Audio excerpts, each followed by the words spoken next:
उत्तर भारत में बहुत समय पहले एक राज्य था इंद्रनगर। वहाँ का राजा इंद्रसेन एक वीर और न्यायप्रिय राजा था। वह कला और धर्म के क्षेत्र में विशेष रुचि रखता था। वह बुद्धिमान और वीर व्यक्तियों को भी बहुत सम्मान देता था, उन्हें पुरस्कार भी देता था। इंद्रनगर राज्य की सीमा में एक गांव था रामपुर। उस गांव के एक घर में एक युवक और उसकी माँ रहती थी। वे दोनों धन की कमी से जूझ रहे थे।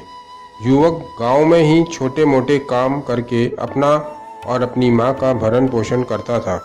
युवक का नाम मान सिंह था।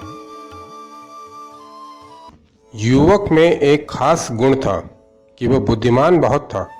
किसी भी समस्या का हल खोजने में उसका दिमाग बहुत तेज गति से चलता था।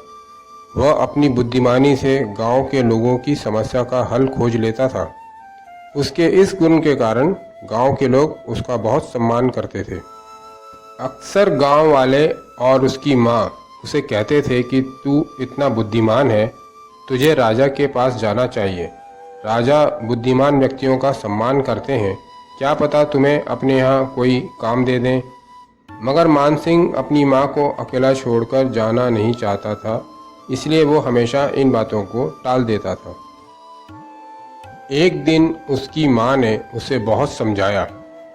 माँ के बार बार समझाने पर वह राजा के पास जाने के लिए तैयार हो गया। एक दिन भारी मन से माँ से विदा लेकर वह इंद्रनगर के लिए निकल पड़ता है।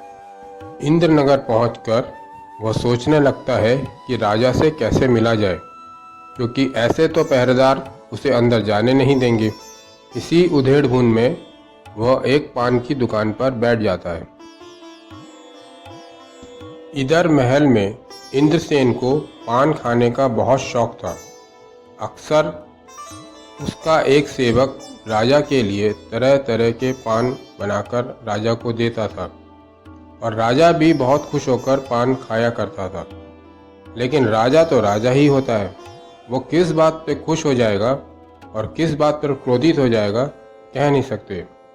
और एक दिन ऐसा हो भी गया, राजा को अपने सेवक पर क्रोध आ गया।